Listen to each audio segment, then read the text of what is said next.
अच्छा जी, question number 2 पे आ जाते हैं। क्वेश्चन नंबर 2 आप लोगों ने मुझे भेजा था, write a VB program that should take a number as an array, ठीक है, it should print the number of even numbers among those number. 10 number पकड़ेंगे यूज़र से, उनको स्टोर करेंगे, वही पुरानी लूप वाला काम है। दूसरा जो न्यू काम है वो ये है कि आपने ये बताने हैं कि नंबर ऑफ़ इवन्स कितने थे। आपने इवन्स को प्रिंट नहीं करवाना, आपने काउंट करके बताना है कि वो कितने हैं। मेन टास्क क्या है, इवन नंबर को काउंट करके प्रिंट करवाना, सॉरी काउंट करके आंसर बताना, सम बताना कि 3 इवन थे, 4 इवन थे, 10 इवन थे, कितने भी थे, ठीक है। वो सारे अपने प्रिंट बताने, डिपेंड करता है यूज़र कितने इंटर करेगा इवन और कितने ऑड इंटर करेगा। इसमें दूसरा वाला जो काम है इवन नंबर्स को प्रिंट करना, वो कंपल्सरी नहीं है, लेकिन मोस्टली लोगों ने क्या गलती मिस्टेक की हुई थी, वो इवन नंबर को प्रिंट करा रहे थे, ठीक है, लेकिन वो नंबर ऑफ़ इवन्स कितने हैं वो मेंशन नहीं कर रहे थे। अब इसमें क्या है, आप आ जाएं और यहाँ पे हम देखते हैं। सबसे पहले वो कहते हैं प्राइवेट सब कमांड, ठीक है, वही वाला काम है। प्राइवेट सब कमांड वगैरह मैं नहीं लिख रही, मैं सिंपल क्या करूँगी, अरे की डिक्लेरेशन स्टार्ट करूँगी। मैंने कहा था अरे का नाम मोस्टली सेंसिबल होना चाहिए कि आपको वो चीज़ अंडरस्टैंड कर सकूँ। मैं अब अरे का नाम अरे ही रख रही हूँ, ठीक है। साइज़ कितना रखना है, उसने 10 नंबर बोला है, वही 9 होंगे हमारे पास। मैंने आपको बता चुकी हूँ इंडेक्स 0 से स्टार्ट होकर कहाँ तक जाएगा, 9 तक जाएगा अरे का, इसलिए मैंने उसका क्या रखा है, नंबर 9 तक रखा है। ये मेरी अरे की डिक्लेरेशन है, अरे एज ए इंटीजर ही मैंने डिक्लेयर की है, अरे डिक्लेरेशन का काम हो गया। दूसरी चीज़ मैंने क्या, इवन नंबर कितने थे मैंने वो प्रिंट करवाना है। मैंने उसके लिए नाम रखा है डिम, वेरिएबल का नाम रख दिए सम, किसका, इवन का। सम इवन वेरिएबल का मेरा नाम है, ठीक है। सारे स्मॉल लेटर्स में लिखेंगे तो वो प्रेफरेबल है, ठीक है। आप लोगों को मैंने वही प्रैक्टिस करवाई हुई तो वही रखिएगा, ठीक है। बाय मिस्टेक हो जाए तो वो इग्नोर है। अब ये क्या, सम इवन हो गया, दूसरा वेरिएबल मेरा ये है, मैंने इसे क्या किया, एज ए इंटीजर डिक्लेयर कर दिया। अभी तक के लिए मुझे 2 ही वेरिएबल ज़रूरत है, ठीक है, बाकी ज़रूरत पड़े उस टाइम पे देख लिए जाएंगे, ठीक है। इन दोनों की डिक्लेरेशन के बाद एक चीज़ देखें, सम इवन को हमेशा आपको याद होगा, हम जब भी इफ ले रहे थे, फोर लूप ले रहे थे, अगर मैं कहीं पर भी सम यूज़ कर रही थी तो मैं उसको क्या करती थी, इनिशियलाइज़ भी करती थी। इनिशियलाइज़ का मतलब है मैं उसे कोई वैल्यू असाइन कर दूँगी। अभी मेरे पास इसकी क्या वैल्यू है, ठीक है, मैंने उसे कह दिया सम इवन इस वक्त मेरे किसके इक्वल है, 0 के इक्वल है, ठीक है। इस वक्त उसके अंदर कुछ नहीं है। ये बेसिकली हमें क्यों करना पड़ रहा है, आपको याद होगा हम फार्मूला यूज़ करते थे sum is equal to sum plus 1। तो मैंने 0 से इनिशियलाइज़ किया होगा, वो उसमें ऐड करेगा और नेक्स्ट वैल्यू किस में रखता जाएगा, सम में अपडेट होती है। फिर नेक्स्ट टाइम हम इसकी वैल्यूज़ अपडेटेड वैल्यू यूज़ करेंगे, ठीक है। हम इस तरह के फार्मूलोज़ के लिए मोस्टली यही यूज़ कर रहे थे। ये काम हो गया दोबारा से, क्योंकि हमारी लूप क्या है, वही 10 इंडेक्स वाली है, सेम वही वाली 4 लूप्स चलेंगी। यहाँ पे मैंने उसे कह दिया 4 लूप चलाएं, यहाँ पे आई डिक्लेयर कर लें को भी, ठीक है, आई वेरिएबल को एज इंटीजर जैसे भी, ठीक है। मैंने आई को ले लिया, यहाँ पे मैंने उसे कह दिया 4 लूप चलाएं, कहाँ से लेके, आई से लेके जो 0 to 9 मूव करेगी, ठीक है। 0 to 9 मूव करने के बाद वही आपने क्या लेनी है, इनपुट लेनी है। इनपुट जाएंगी किस में, मेरी अरे का नाम इस बार ARR है, इसका इंडेक्स आई है, मैंने उसमें लेके जानी है। यहाँ पे आप लिख दें इनपुट बॉक्स, ठीक है, और उसमें मैंने क्या लिख दिया, इंटर वैल्यू। जो भी यहाँ पे स्टेटमेंट लिखेंगे वो एज इट इज़ क्या होगी, प्रिंट आउट होगी, आपकी स्क्रीन पे आएगी, डिस्प्ले में आएगी यूज़र को। उसके बाद मैंने यहाँ पे लिख दिया नेक्स्ट आई, मेरी एक लूप क्या हो गई, एंड होगी। यहाँ से मैंने यूज़र से वैल्यूज़ रीड करनी है, जो मैंने उससे 10 वैल्यूज़ लेनी थी। मेरे पास वैल्यूज़ आ गई हैं। अब मुझे क्या करना है, दूसरा काम नंबर ऑफ़ इवन चेक करने हैं। ऑब्वियसली पहले चेक करूँगी तभी मैं काउंट कर सकती हूँ, या फिर काउंट कर लूँ, ठीक है, जैसे मैं उसका इंडेक्स को करती रहूँ। मैं इंडेक्स को साथ से देखती रहूँगी और साथ में क्या करती रहूँगी, काउंट करूँगी। बज़ाहिर आप लोगों ने क्या करना था, एक एक इंडेक्स पे जाना था और देखना था इवन है कि नहीं, नेक्स्ट पे जाना था चेक करना था इवन है कि नहीं, जितने इवन होते हैं आप काउंट करते रहिए। अच्छा 3 इवन है, यहाँ पे 3 लिख देना है। अब लॉजिकली यहाँ पे हम कैसे करेंगे, मैं इसे क्या करूँगी, पहले मैं 4 लूप चलाऊँगी, वही ऊपर वाली 0 to 9। इसमें बड़ी रेपिटेशन है जिसकी वजह से ये लूप्स का काम आसान है अरे में अगर आ जाता है, और मतलब इतना डिफ़िकल्ट नहीं है चीज़ को अगर आप अंडरस्टैंड करना चाहेंगे।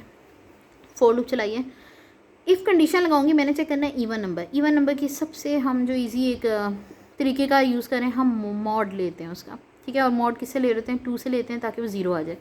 अब लेना किसका है, आप हमेशा एक इंटीजर लिखते थे यहाँ पे और उसका मॉड ले रहे होते थे, n लिखा उसका मॉड ले लें या कुछ। अब मैंने क्या लिखना है, मैंने अरे लिखना है। मेरी अरे का नाम क्या है, ARR। अब अरे में किसका लेना है, मैंने इंडेक्स आई का लेना है मॉड।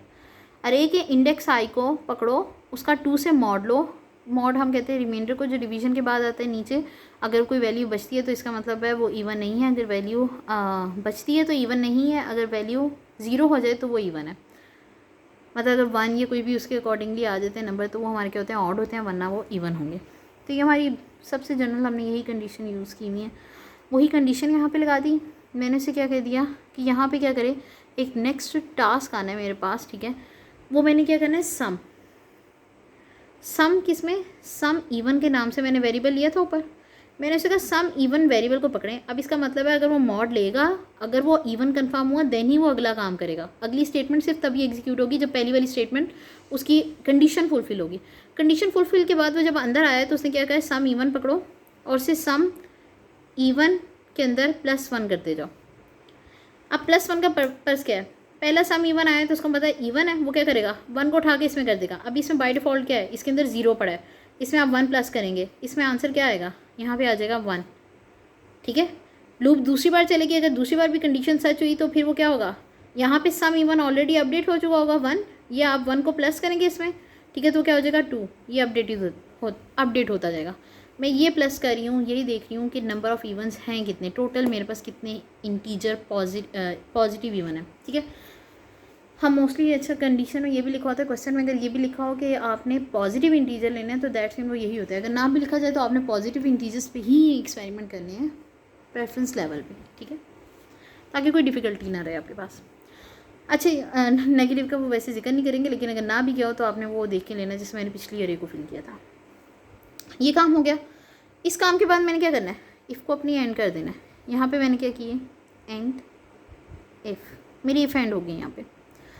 ये जो फॉर लूप यहाँ से स्टार्ट की थी अब मैं इसको एंड कर दूँगी। मैंने इसे कह दिया नेक्स्ट आई, ये मेरी यहाँ से फॉर लूप चल के फॉर लूप एंड होगी। ये क्या करेगी, पहली दफ़ा जब चले, फ़र्ज़ कर लेते हैं अब मैं लूप आपकी एक रे ले लेती हूँ एग्जाम्पल के तौर पे, ठीक है, जिसे मैंने कह दिया 1 2 3 4 5 6 7 8 9 10 0 1 2 3 4 5 6 7 9, ठीक है। ये मेरी अरे थी, मैं इसमें कह देती हूँ मेरे पास 2 था, 3 था, 5 है, 6 है, 8 है एंड सो ऑन, ठीक है। सबसे पहले टाइम जब ये हमारा इंडेक्स मूव किया आई, ठीक है, इसने गया अंदर और देखा कि इवन है कि नंबर के नहीं, इफ़ की कंडीशन लेके गया, उसने चेक किया इवन है, वो अंदर आएगा, सम में प्लस करेगा 1 आ जाएगा, कंडीशन फुलफिल थी। एंड इफ़ करके बाहर आया, लूप दोबारा रोटेट हुई है, दोबारा नेक्स्ट इंडेक्स पे आई, उसने चेक किया 3, कंडीशन फुलफिल नहीं की, वो इस पूरी को स्किप करके नीचे आ जाएगा, किस पे, लूप को एंड करने के लिए। जैसे ही लूप को एंड करेगा दोबारा ऊपर जाएगा, फिर अगले पे गया 5, वो भी कंडीशन को फुलफिल नहीं करता था, मैंने उसमें कोई इंक्रीमेंट कोई कुछ नहीं करना, बाहर आ गए। उसके बाद फिर दोबारा ऊपर गया 3 में क्या था, 3 इंडेक्स पे मेरे पास इवन था, अब मेरे पास सम में पहले 1 पड़ा है, मैंने उसमें 1 मज़ीद प्लस करना है, ये मेरा क्या हो जाएगा, यहाँ पे 2 आ जाएगा नंबर। 4th पे गया है, जैसे वो 4th वाले पे गया है, ये फिर कंडीशन मेरी फुलफिल हुई है। अब इसमें अपडेटेड क्या है, हम हमेशा लास्ट के लिए जो हमने स्टोर किया ना उस वेरिएबल में हम वो देखेंगे, ये सेम यूज़ करने का मकसद ये था। आई होप सो ये आप लोगों को पॉइंट क्लियर है क्लास में। अब ये क्या हो गया, अपडेट हो चुका था, इसमें +1 किया तो ये इसमें क्या हो गया 3, ये अपडेट हो गया, ये काम मेरा यहाँ पे हो गया। अब मेरी जो सारी वैल्यू पड़ी है वो किसमें पड़ी है, सम इवन। अगर आपने सिर्फ ये जानना है कि कितने इवन नंबर थे तो आपने सिंपल क्या करना है, एक तो ये भी काम था वही ऑप्शनल वाला, ये 2 कंपल्सरी काम थे, ठीक है, और तीसरा काम ये कंपल्सरी था जिसमें मैंने आपसे क्या करना है, आप एक प्रिंट की स्टेटमेंट लिख दो, ठीक है, और उस प्रिंट में मैं क्या लिख दूँगी, मैं से कहूँगी प्रिंट कर दे, ठीक है, टोटल क्लियरली लिखिएगा, total number of even given, ठीक है, या इन एन अरे लिख लें, जो भी आप उसके। ये क्लोज करने के बाद इम्पर्सन का साइन डालेंगे और अपने वेरिएबल का नाम लिखेंगे जिसका नाम था सम इवन। आपका यहाँ पे आंसर प्रिंट हो जाएगा स्क्रीन पे, ये मोर देन इनफ था। लेकिन अगर आप चाहते हैं कि आप यूज़र को ये भी दिखाएं कि भाई उसने अरे क्या इंटर की थी, माइट भी वो इंटर करने के बाद भूल जाए, आप यहाँ पे भी क्या कर सकते हो, उस अरे को प्रिंट करवा सकते हो। इस फॉर लूप के बाद प्रिंट की अरे लिखनी है, यहाँ पे सिर्फ आपने क्या लिखना है, प्रिंट एफ लिख देना है और प्रिंट लिख देना है, ठीक है। प्रिंट लिख के आप उस अरे का नाम लिखोगे, इंडेक्स आई से वो सब प्रिंट हो जाएगी। यहाँ पे ये सब करने के बाद एंड सब, ये प्रोग्राम मेरा एंड हो गया।